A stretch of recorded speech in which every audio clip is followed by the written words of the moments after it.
So, welcome to the world of turret spiders. So, I have my little cartoon that I just to amuse myself. So, turret spiders, they are only found in California. They are only found in forested areas that carry more moisture. So, here is a great place for them. Nice rainy winters, that fog in the summer. They will dehydrate super easily if they do not have that moisture.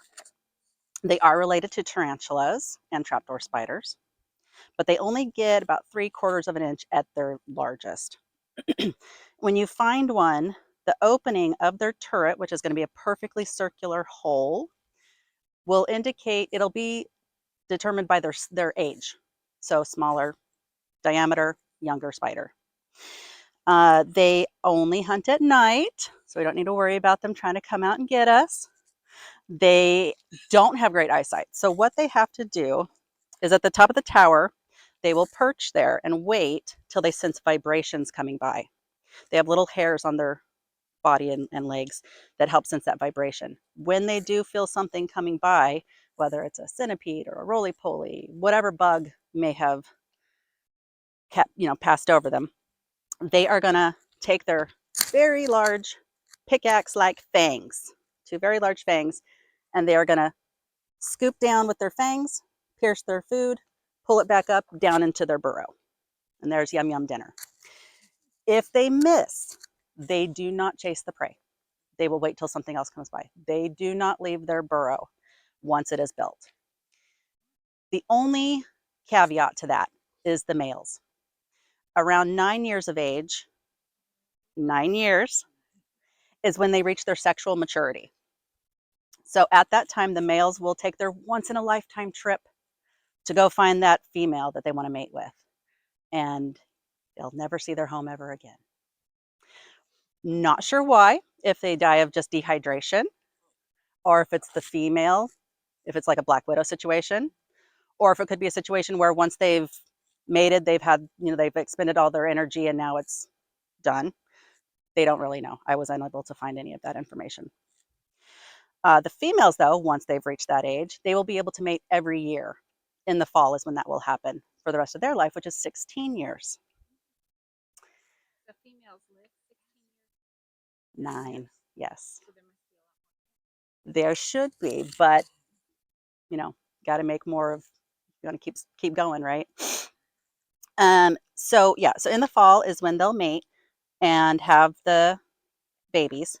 They'll stay with mom for that first winter, and then they'll go out on their own. Because of that dehydration factor, they can only go about 1.5 feet away. Much of the time, you'll find them much closer together. So if you can spot one, there's only one in each turret. And they're in the ground. Yeah, so they'll start with their burrow, which is they'll go down about 6 inches, and then they'll start building up their turrets. They'll start with using dirt and their silk, and it'll start building up. And then once they have it at a height they want, they'll start gathering the material that's around them, whether it's dried grass, pine needles, lace lichen, whatever the case may be. They're going to use that to start weaving this almost perfect circle to disguise their turret. And let's see what else. We don't know if they get washed out. Do they build another burrow? I wasn't able to find that. There seems to not be a whole lot of information out there. The last scientific paper I was able to find was from the 1970s. So there's some wiggle room there for more research to be done. Now, I do have a couple pointed out. That's why you have the magnifying glass. So a really good example I have here marked with this stick is right here. You'll find that perfect circle, and then it rises up from the ground only a couple inches. Now, like I said, if we look nearby, there might be more. And again, there's another one here, a smaller one here. I'm trying not to touch the poison oak back there. And there's the start of one, which is just mud at the moment, back there. So if you guys take those magnifying glasses, you can get up in there and take a look at their homes. long did it take you to find these?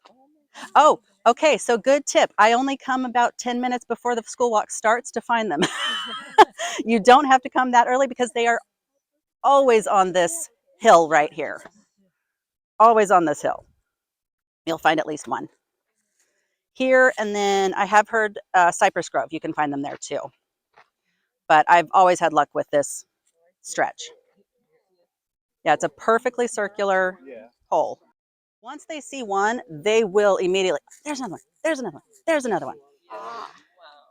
And I like to use them. So when you start your school walk, you're going to go over the rules, one more time with them. One of them being we stay on the trails. And I like to ask the kids, well, why do you think that's important? And a lot of times, they'll come up with the safety reasons, poison oak and whatnot. But I'm hoping one will say, because creatures live, that's their house. And when I start walking them up this way, I'm able to point out, look, if you took just 1 foot off the trail, you just smashed their house. Just kind of solidifying that idea for them that, the things live here. Yes. So the female, so they only use their silk for 2 purposes. One is starting that turret. The other one is for holding the eggs. And the egg, she lays it about halfway down into that burrow, and they'll hang out there until they hatch. Any idea how many? I'm going to guess 50 is what, Okay. but obviously there's always a range. Right.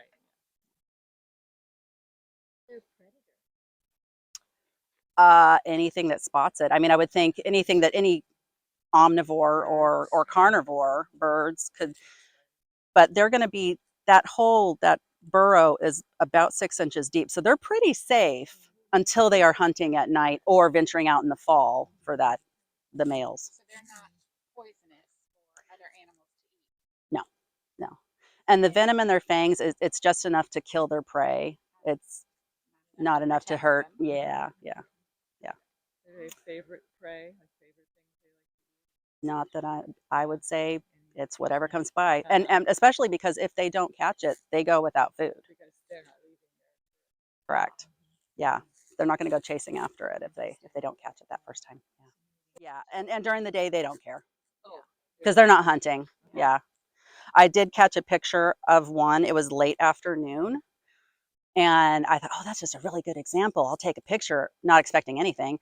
And I had to move some of the grass out of the way to get the shot. And that spider came out. And it looked at me.